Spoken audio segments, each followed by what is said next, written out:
Entrevista.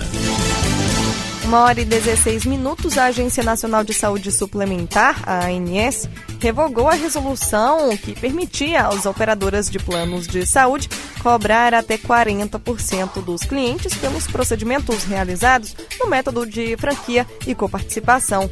A norma foi bastante questionada por representantes do direito do consumidor e recentemente foi suspensa por determinação da presidente do Supremo Tribunal Federal, ministra Carmen Lúcia. Agora a ANS não apenas acata a decisão, mas suspende mesmo a regra para, antes de entrar em vigor uma resolução a respeito, que sejam realizadas audiências públicas para tratar do assunto e construir uma proposta consensual. Vamos ouvir sobre o assunto a entrevista de Nilo Martins. A Agência Nacional de Saúde volta atrás e decide revogar a cobrança de até 40% de coparticipação em planos de saúde. Sobre esse assunto, eu converso com o Dr. Leonardo Navarro, que é advogado e especialista em direito à saúde. Olá, doutor Leonardo, tudo bem? Tudo ótimo, muito obrigado pelo contato. Espero esclarecer esse tema para os ouvintes e para todos aqueles interessados no tema. Doutor Leonardo, o que na prática significa essa decisão? Na prática, nós temos hoje a suspensão da 433, essa resolução 433 da ANS, ou seja, não teremos a cobrança de franquia e coparticipação, ou seja, os planos de saúde hoje não podem vender produtos com o sistema de franquia e coparticipação nos termos da 433, da resolução 433, ou seja, a norma está sem efeito, ela está suspensa para ser reeditada, contemplando aí garantias ao consumidor, que é isso que se buscou até agora. Certo. E qual seria o próximo passo a partir dessa decisão? Nós temos que entender primeiro qual é a competência da ANS, né? Então, o que vai se discutir muito nos próximos dias é se a ANS tem efetiva competência para editar essas normas, para criar regras, direitos e deveres com relação à franquia e coparticipação. O que se entende é que a ANS deve abrir uma consulta e uma discussão com a sociedade, envolvendo órgãos de proteção ao consumidor, órgãos que representem as operadoras também, para se discutir de forma aberta e ampla esse novo sistema e para se definir se é necessário uma regulamentação legislativa específica, ou seja, se vai ser necessário novas normas legais ou se é possível se resolver isso no âmbito administrativo da Agência Nacional de Saúde Suplementar.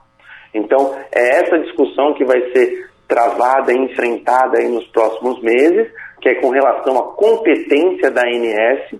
Se for definido que a ANS tem essa competência, aí sim, uma consulta aberta à sociedade, uma discussão aberta na sociedade para que se chegue a uma norma que possa ser aplicada sem prejuízo ao consumidor.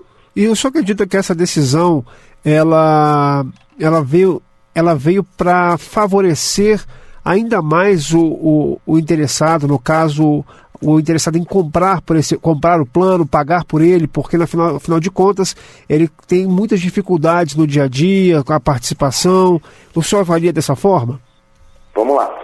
É perfeita essa tua análise. Eu entendo que o sistema de franquia e coparticipação, como foi colocado, como estava previsto na resolução 433, poderia, no mesmo mês, ter uma cobrança de 100% do valor da mensalidade. Por quê?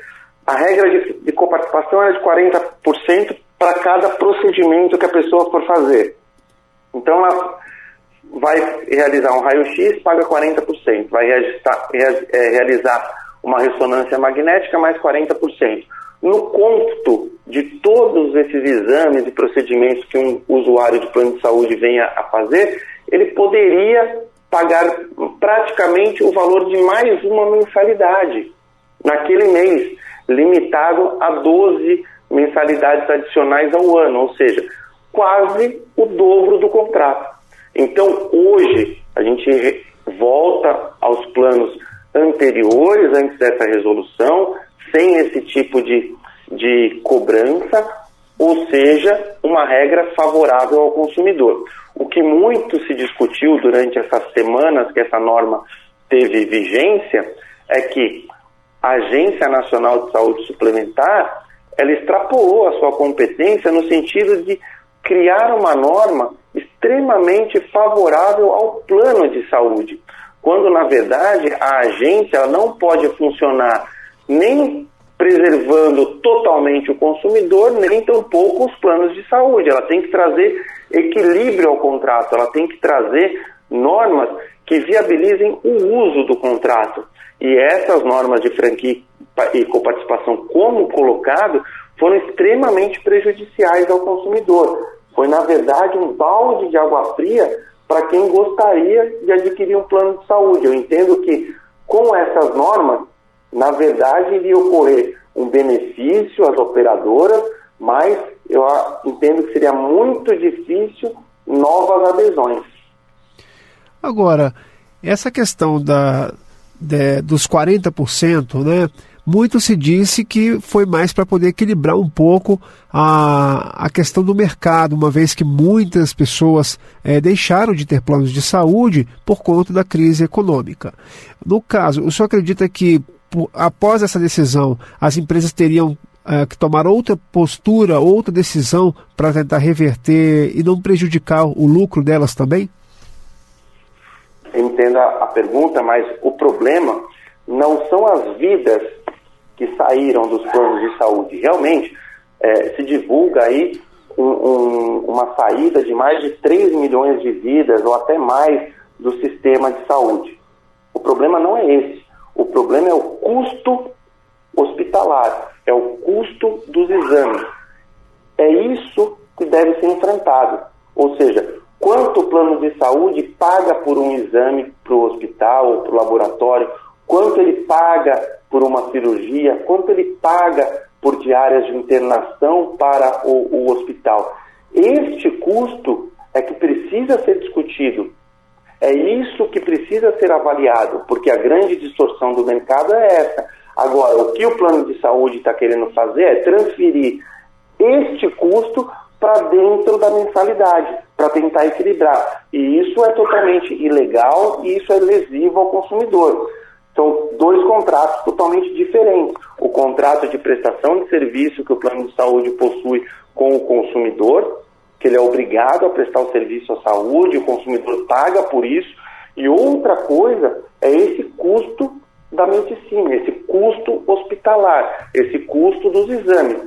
Esta relação é que precisa ser revista, essa relação que precisa ser renegociada, vamos colocar assim. E isso é o plano de saúde que tem que diligenciar dentro da sua rede credenciada para se chegar a valores possíveis, não transferir todo esse custo para o consumidor. Sim. E o senhor acredita que com essa decisão é possível que mais pessoas voltem a aderir ao plano de saúde? Hoje, eu entendo assim, quem saiu do sistema de saúde, ele vai procurar produtos que melhor se adaptem à sua condição de desempregado ou de alguém que está reiniciando a vida profissional por conta do desemprego. Então, hoje a gente tem o crescimento dessas clínicas populares que oferecem um produto intermediário e a gente precisa da retomada dos planos individuais, ou seja, aquele plano que a pessoa física contrata diretamente com as operadoras. E nós sabemos que há muito tempo as operadoras deixaram de oferecer esse produto para a população, né? A retomada de planos individuais com custos acessíveis, só isso vai fazer com que essas vidas voltem ao mercado de trabalho. O número de desempregados ainda é grande, muitos desempregados hoje a gente sabe que acabam fazendo trabalhos esporádicos e que precisam de plano de saúde. Então, para que essas vidas voltem aos planos de saúde, voltem a agregar número ao plano de saúde, precisa sim de planos acessíveis, de planos individuais que viabilizem a contratação. E o senhor acredita que com essa novidade, com esse retorno, na verdade, da revogação da cobrança de 40%, né, da coparticipação, isso também pode gerar novos empregos nessa área de planos de saúde, não? Na verdade, é uma grande roda, né? Uma vez que novas vidas aderem ao plano de saúde, maior demanda o sistema de saúde vai enfrentar, novas contratações podem ocorrer. Mas para isso, eu insisto que os planos precisam retomar a venda dos planos individuais. Retomando a venda dos planos individuais, criando produto em cima dos planos individuais, produtos mais acessíveis, com custo, que viabilizem a contratação, eu acredito que sim, o cidadão vai procurar. Agora, do jeito que está, hoje nós temos só os planos empresariais disponíveis no mercado, ou seja, aquelas pessoas que estão sujeitas ao vínculo trabalhista, ou os planos coletivos, que são aqueles disponibilizados para classes específicas de trabalhadores, advogados, médicos, contadores, nutricionistas, né? São os planos coletivos. O individual está extremamente escasso no mercado, não tem opções para o consumidor aderir. Mas sim, temporariamente, a suspensão da franquia e da coparticipação, a suspensão dessa norma, pode viabilizar sim a contratação, porque quem tinha interesse, eu diria que agora é um bom momento para contratar. Por quê? Porque essas regras de franquia e coparticipação só poderão ser aplicadas depois de uma nova norma e depois de um período para essa norma entrar em vigor. Então, hoje, quem contratar um plano não está sujeito a essa norma.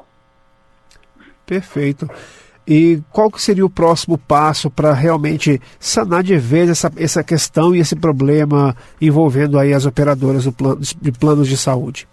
A ANS ela já divulgou um comunicado falando que enviou todo esse processo com relação à franquia e coparticipação para a Advocacia Geral da União, que é quem representa a ANS em juízo. Muito provavelmente vai ocorrer algum processo administrativo de consulta pública envolvendo entidades que representem os consumidores, entidades que representem as operadoras de saúde e representantes da ANS. Para, primeiro, definir a ANS é competente ou não para criar essas regras. Esse é o ponto principal. Se competente para criar essas regras, quais seriam as regras que o consumidor pode enfrentar, pode utilizar? E aí sim, após essa discussão, criar então uma nova resolução. Mas o primeiro ponto é verificar se a Agência Nacional de Saúde Suplementar é competente para criar essa regra de franquia e coparticipação. No meu entendimento, sim, a Agência Nacional ela é competente para criar essa regra de franquia e coparticipação. O que não pode ocorrer é que a regra seja excessivamente onerosa para o consumidor, como foi feito nessa resolução 433 que está suspensa. No meu ponto de vista, no meu entendimento, a regra como foi colocada inviabilizou a contratação. Então tem que analisar e se pensar em regras que viabilizem o uso de um plano de saúde sujeito à franquia e coparticipação. Do jeito que foi colocada pela 433, o uso seria inviável. Conversamos então com o Dr. Leonardo Navarro, ele é advogado especialista em direito à saúde e conversou conosco sobre essa revogação da Agência Nacional de Saúde, sobre a cobrança de até 40% de coparticipação em planos de saúde. Dr. Leonardo, muito obrigado aí pela sua participação. Eu que agradeço a oportunidade e desejo a todos aí um ótimo dia. Defenda seus direitos. 1h31 e o Defenda Seus Direitos vai ficando por aqui. Produção, edição e apresentação, Uliana Gomes, com trabalhos técnicos de Ariel Feitosa. Coordenação de jornalismo de Arthur Filho, Secretaria de Comunicação Social, Supremo Tribunal Federal. E você fica agora com o programa Plenário em Pauta, hoje na apresentação de Ricardo Viula. Uma ótima tarde a você e o Defenda Seus Direitos volta amanhã. A Rádio Justiça apresentou Defenda Seus Direitos.